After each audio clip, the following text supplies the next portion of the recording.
Well, hey, everybody. It's another podcast with Conversations with Mark. Today we have with us Tory Richardson. He's the president and CEO of the Gerald R. Ford International Airport.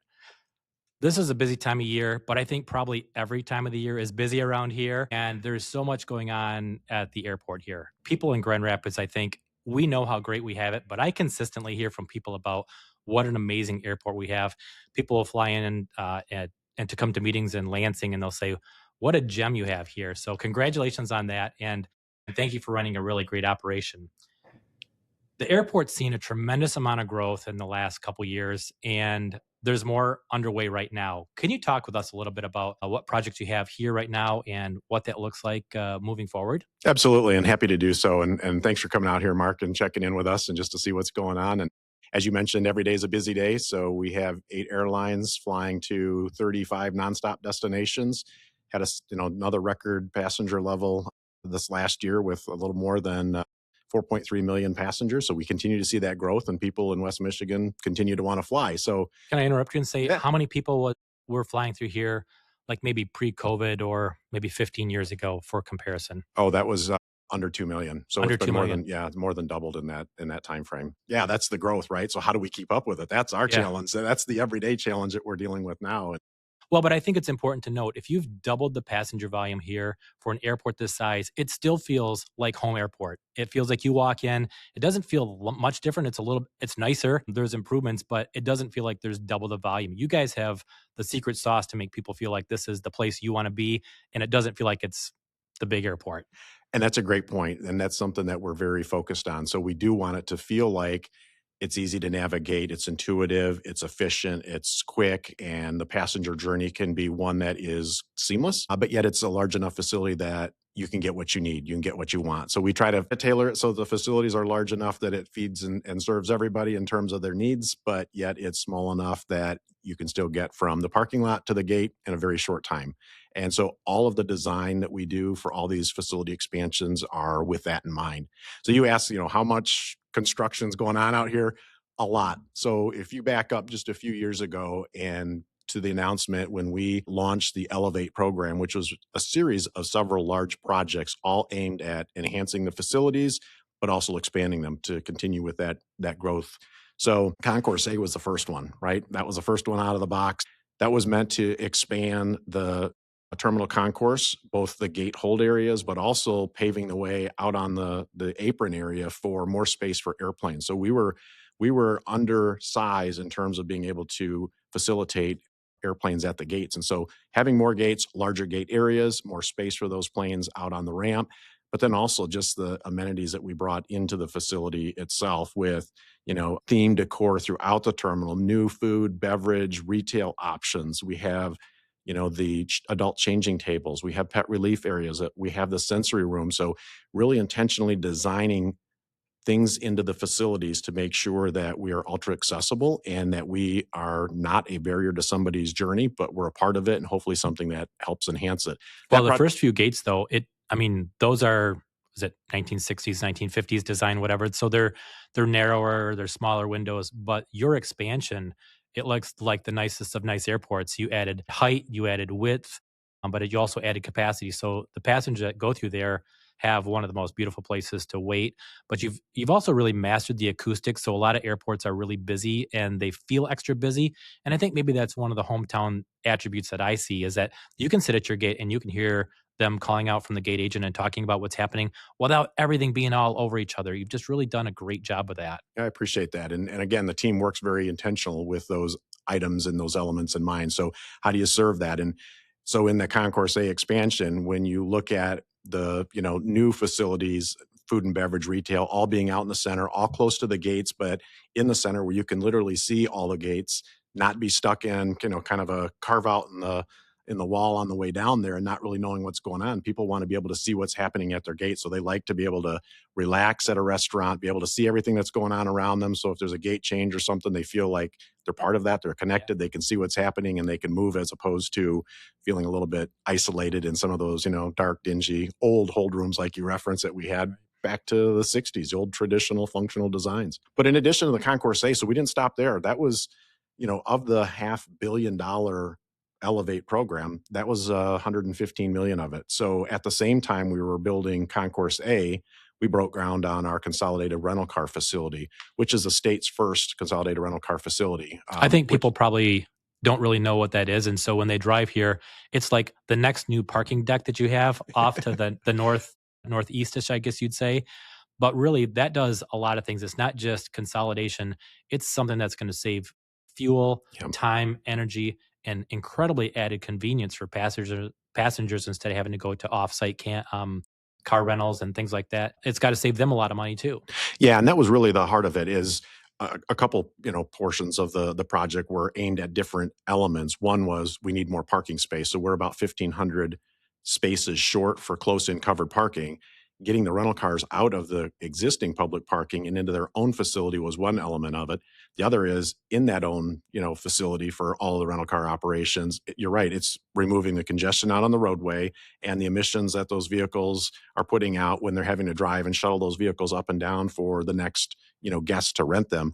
Here in the consolidated rental car facility does exactly what it sounds, right? It consolidates all the operations. So they will fuel it. They'll, service it with getting it washed and vacuumed and clean and ready for the next person to come in to the customer service building and be able to do their rental transaction and come and go. And all of it's connected with a, elevated climate controlled, walkway from there. So it's all a part of the It's gonna be building seamless. and seamless. It's Yeah. easy to navigate, but it is more efficient for the rental car operators, and it's also enhancing the guest experience. And we can't wait to see that open Yeah. up and release that to the public later this summer. And we did an unveiling with some art that's over there, and it's really cool. I think the public's really going to enjoy getting over there and seeing that facility, even if they don't need to rent a car. I Right. think it's something that Sure. they want It's to a nice check out. amenity that we can be proud of in West Michigan. Yeah, absolutely. The other side of the terminal, you've got a lot going on. When I drove up today, I saw the number 175,000 square feet addition. And I'm sure, well, I'll tell you, I wonder what are you doing with that? And I'm sure the people that use this airport wonder what's going to go on. And, the mystery is being unveiled of like what's going to happen to make this place even better. Can you tell us a little bit about that? Absolutely. So we try to tell a little bit of that story as you see driving in, what's happening, just to keep the public informed. But as you mentioned, we've got a lot of great projects going on, and really behind the scenes, behind those walls, those the barricades and stuff, is a lot of construction activity. So that's another $135 million investment in our infrastructure, really designed to consolidate all of the ticket counter functions for the airlines into one area, primarily to serve an inline baggage system. So behind the scenes, the public will never see it, but they'll use it every time they fly if they're checking a bag. It'll have the conveyances, the security screening for Transportation Security Administration going through the screening process for outbound bags, but that'll also go to an automated sortation for the airlines to make sure it gets to the right airline to go out into the right airplane, and then on the upper level some administrative office space. And really that's the first part of this terminal enhancement project. We've got to get the airlines out of their existing ticket counter areas into the new space.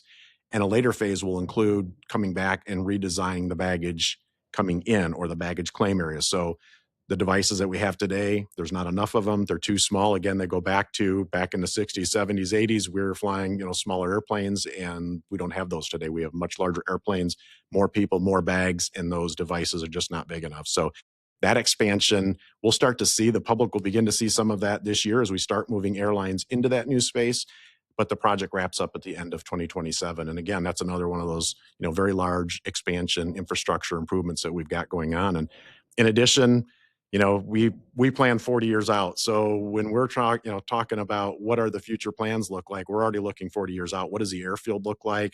We've got plans for a north parking garage, which is the north parking lot today, but that's going to be a 6-level parking garage with an adjoining hotel, attached to it.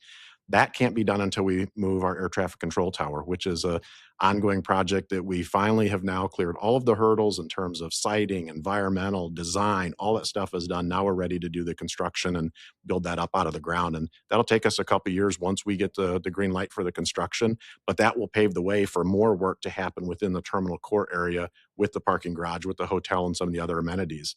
Well, you mentioned 40 years. The average family thinks about where are we going to be in 10 years. The fact that you're talking about a 40-year duration, I mean, obviously there's federal approvals, there's state approvals, there's lots of bureaucracy to work through, but it's very deliberate and intentional about what the growth looks like. If you had the crystal ball and said, okay, Mark, that 40 years from now, If I was to envision this, what would it look like just from a macro? Are we looking at additional concourses?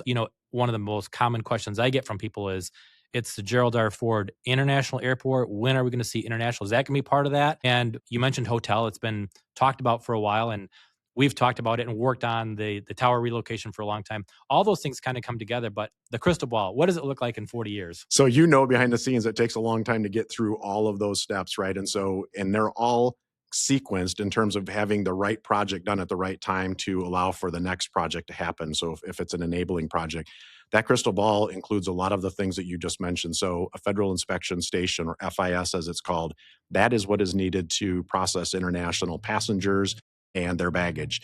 That facility will be built between the existing terminal today and what is the consolidated rental car facility later this summer. So it'll fill in that space, and that will be the final phase that we need to do for processing international passengers. But that's a process that's in place today, and we're working with the airlines on what that looks like. Where would those routes go? How would they operate?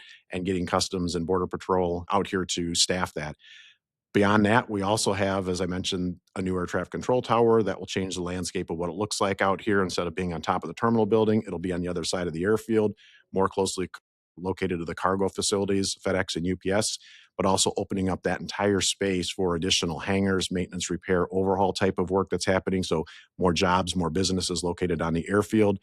You mentioned concourses. So at some point we outgrow, even though we just did Concourse A, we do outgrow Concourse A and B capacity. And that's probably in that 10-year time frame. And so we're working with the airlines today about what does that look like? When does that trigger get hit? And when do we need to be ready with designs to see what that space is going to look like? And literally it's out there where the terminal enhancement project is happening today. That's an extension and then a parallel concourse that would go along what we know as Concourse A today. So probably relabeling what they are. See at some point in time. Concourse C or Okay. Concourse 3, however we Sure. renumber and relabel them. Amazing. Every business and organization has stories that are special to them. And I think about all the special moments that happen right here in this airport. We think about people coming home from the military. We think about families coming home from being sick. There's lots of special moments here. Can you tell us a little bit about the moments that you think are some of the more special ones? Yeah. And so for us, it's really that people connection, right? So as you mentioned, every day we have 10 to 20,000 people through our doors, and every one of those people are on a journey and have a story. And so some of those are very positive, very uplifting. It's the family going to Disney. It's the, guys going on the hunting trip, or the girls going on a bachelorette party or a destination wedding, so that you have the highs, and then you also have the lows. Unfortunately, it's somebody that was here to say goodbye to a loved one for the last time. It's sending a child to go live with the other parent because of their family situation. So you have these emotional highs and emotional lows all mixing right next to each other. They're literally right next to each other, checking in with the airlines, checking in with TSA, sitting at one of the restaurants, getting on one of the airplanes.